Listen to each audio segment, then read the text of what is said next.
Guys, my name is Monika Agrawal और हम कर रहे हैं ऑल्टरनेटिंग करंट। तो आज के हम वीडियो में करने वाले हैं हम सीरीज एलसीआर सर्किट के क्वेश्चन।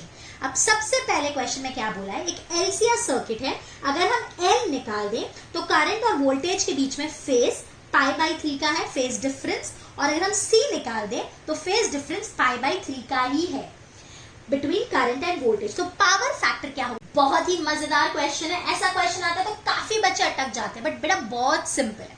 देख, अगर हमने L निकाल दिया तो आप सबको tan phi का फॉर्मूला पता है, तो ये XC माइनस XL/R होता है। अब L है ही नहीं तो XC/R हो गया, और C नहीं है तो tan phi XL/R।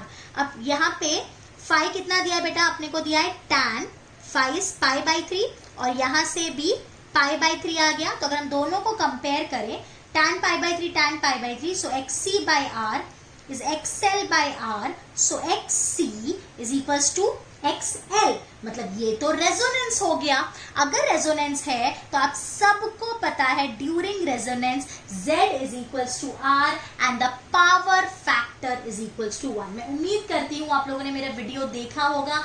अगर नहीं देखा तो बेटा टाइम वेस्ट मत करो, पहले जाओ ऑल्टरनेटिंग करंट का थियोरी वीडियो मतलब रिवीजन वीडियो देखो, उसके बाद इसके क्वेश्चंस देखना, आप चुटकियों में कर पाओगे। समझा? ओके, अब इसका करेक्ट आंसर है बेटा ऑप्शन सी। अब अगला भी एक अच्छा क्वेश्चन है। इसमें क्या बोला है, अगर हम एक सर्किट को 12 वोल्ट AC से कनेक्ट करते हैं तो वो 0.2 एम्पियर करंट देता है।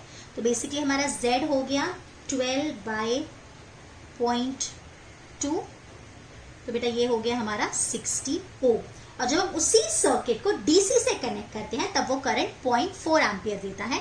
तो R हो गया 12/0.4, तो ये हो जाएगा 30 ओम। अब बेटा आप सबको cos phi पता है, cos phi होता है R/Z, so this will give me 30/60, that is 1/2, तो phi आ गया 60 डिग्री। तो बेटा अगर मैं ड्रॉ करके बताऊं आपको तो ये हो गया phi, तो ये है R और ये है Z। तो बेसिकली ऑब्वियस ही बात है E नेट इस डायरेक्शन में होगा और ये हमारे करंट का डायरेक्शन होगा। तो यहाँ पे हम डायरेक्टली देख के बता सकते हैं कि जो हमारी करंट है वो पीछे है। तो कौन से सर्किट में करंट पीछे होती है? तो obviously it has to be a LR circuit, so the correct answer is option A। Because बेटा RC सर्किट में तो करंट लीड करती है ना, LR सर्किट में करंट लैग करेगी ना, सो इसके लिए आंसर है A। अब अगले क्वेश्चन में हमको L, C और R की वैल्यू दी और पूछा है कि कौन सा हमको यूज करना चाहिए कम्युनिकेशन के लिए फॉर बेटर ट्यूनिंग।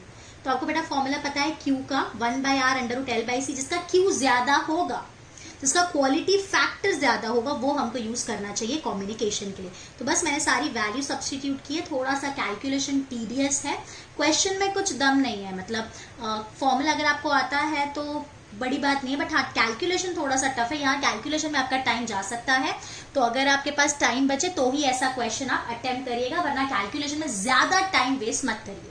तो इसमें हम लोग ने सबको सॉल्व किया, सबसे ज्यादा Q3 आ रहा है, so the correct answer is option C. अब अगला क्वेश्चन, इसमें क्या बोला है, हमने सीरीज में RC सर्किट लगाया है एक ऑल्टरनेटिंग सोर्स से। दो सिचुएशन है, जब कैपेसिटर में कुछ भी नहीं है, एयर है, और जब कैपेसिटर में हमने मीका फिल किया है। तो बेटा करंट का फॉर्मूला क्या होता है? Potential difference upon the net resistance, तो I is V0 upon √R² plus XC², where XC is 1/ωc²। हम यहाँ इसको मल्टीप्लाई करेंगे, ωc ऊपर आ जाएगा। सो बेसिकली हमको पता चला करंट और कैपेसिटेंस का डायरेक्ट रिलेशन है। वोल्टेज में मैंने लिखा करंट इंटू रेजिस्टेंस, तो ये करंट का फॉर्मूला, तो ये तो कट गया। यहां से हमको पता चला कि वोल्टेज और कैपेसिटेंस का इनवर्स रिलेशन। ध्यान से देखो बेटा, यहाँ पे हो जाएगा ω² C² R² प्लस 1, और ये ωc ऊपर चला जाएगा, तो डायरेक्ट रिलेशन आया। यहाँ ये ωc कट गया, तो C और V का इनवर्स रिलेशन। ऑब्वियसली रूट है, फिलहाल मैं इतना ज्यादा डिटेल में नहीं जा रही हूँ, बट हाँ इनवर्स जैसा दिख रहा है और यहाँ पे डायरेक्ट जैसा दिख रहा है। तो जब हम मिका डालते हैं तो कैपेसिटेंस इंक्रीज होगा तो करंट भी इंक्रीज होगा, एंड अगर कैपेसिटेंस इंक्रीज होगा तो वोल्टेज डिक्रीज होगा। So if capacitance is increasing, current is increasing, but voltage is decreasing, so the correct answer is option D. ये एग्जैक्ट रिलेशन नहीं लिखा है, मैंने लगभग लिखा है, डायरेक्ट मत समझना कि बस आपने ऐसे कैसे बोल दिया V is inversely proportional to C, बाकी सारी चीजें भी हैं, ठीक है। मैंने से लगभग आपको बताया कि यहाँ डायरेक्ट और यहाँ इनवर्स दिख रहा है। अब अगले क्वेश्चन में हमको दिया है एक AC वोल्टेज है जिसको हमने एल आर सर्किट से कनेक्ट किया है सीरीज में। आर और एक्स एल दोनों की वैल्यू 3 ओम दी हुई है। फेज डिफरेंस हमको निकालना है, तो बेटा tan फाई का formula XL minus XC by R या XC minus XL by R अपन बोल सकते हैं। अभी यहाँ पे एक्सी तो है नहीं, तो एक्सएल बाई आर लिख दिया बेटा, तो ये हो गया tan phi is 3/3, so phi is tan inverse 1, so phi is 45 degree, that is pi by 4, so the correct answer is option B. एक कॉइल है जिसका रेजिस्टेंस 30 ओम है और अगर हम 50 हर्ट्ज फ्रीक्वेंसी रखते हैं तो उसका इंडक्टिव रिएक्टेंस हम लोग को 20 ओम आता है। हमने उसको एक एसी से कनेक्ट किया जिसका ईएमएफ 200 वोल्ट है और उसकी फ्रीक्वेंसी 100 हर्ट्ज है। तो यहाँ पे करंट पूछा है, तो करंट क्या होगा बेटा, E by Z। लेकिन हमको Z का फॉर्मूला क्या होता है बेटा, √r² plus XL square. But यहाँ पे आपको XL नहीं XL डैश लगाना होगा।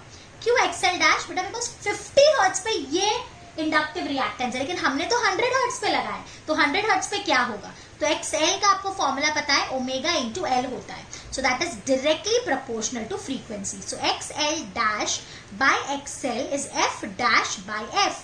सो XL dash is F dash कितना है बेटा, 100 बाई 50, तो ये 2 टाइम्स हो गया, मतलब मुझे XL डैश की वैल्यू आ गई 40 ओम। तो Z निकाल लो, Z is r² plus XL dash का स्क्वायर, दैट इज 30 का स्क्वायर प्लस 40 का square, obviously this will give me 50, और करंट होता है E by Z, so that is 200 by 50, so the answer is 4 ampere, that is option B. अब इस question में हमको एक सर्किट दिया है, हमको बोला है कि V1 और V2 दोनों की वैल्यू 300 है, so basically VL is equals to VC, this is 300 volt, तो ऑब्वियसली यहाँ रेजोनेंस होगा और ये सर्किट एक प्योर रेजिस्टिव सर्किट की तरह बिहेव करने वाला है। तो यहाँ पे जो Z है वो हमारा R के बराबर हो जाएगा, सो यह Z इज इक्वल्स टू 100 ओम, और करंट का फॉर्मूला क्या हो जाएगा, current will be V by Z, so that is 220 by 100, so this will give me 2.2 ampere, और वोल्टेज तो 220 ही रहेगी, तो हमारी जो V3 होगा वो 220 आएगा और जो एमीटर की रीडिंग होगी वो 2.2 आएगी। So the correct answer is option B. ये क्वेश्चन काफी टफ जैसा दिखता है बट एक्चुअली में नहीं है।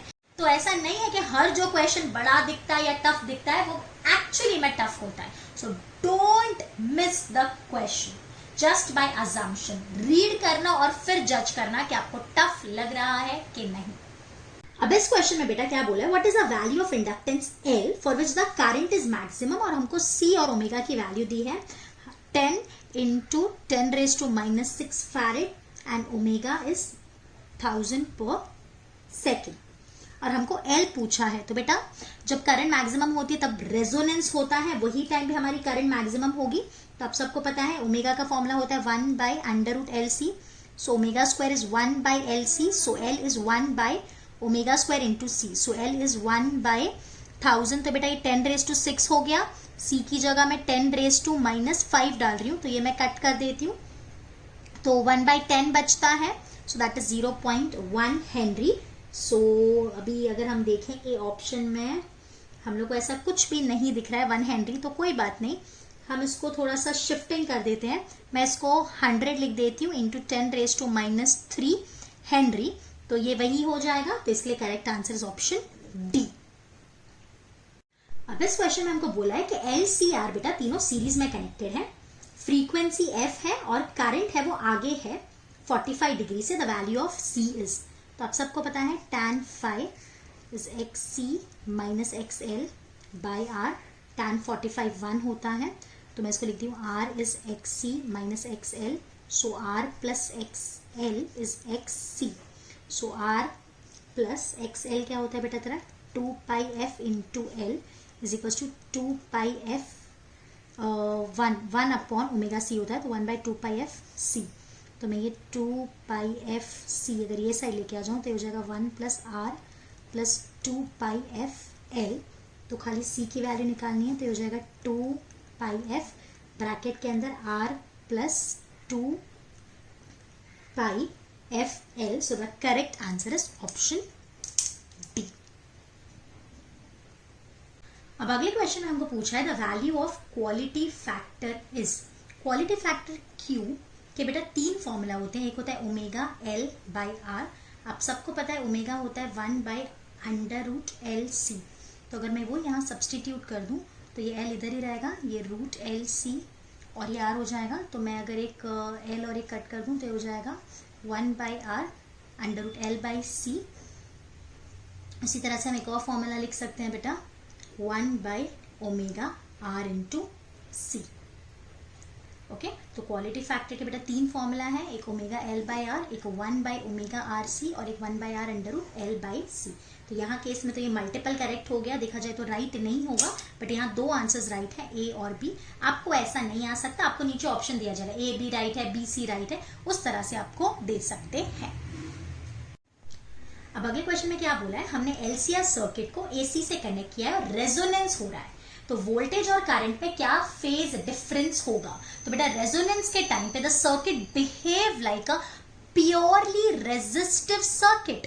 तो रेजिस्टिव सर्किट की तरह बिहेव करेगा तो करंट और वोल्टेज फेज में होंगे, ना कोई आगे ना कोई पीछे। So the correct answer is option B. Okay, अब ये वीडियो में हम इतना ही करेंगे। अभी अगले वीडियोस आप जरूर देखना, उसमें हम पावर, ऑसिलेशंस, ट्रांसफॉर्मर्स उसके बारे में डिस्कस करेंगे। Thank you.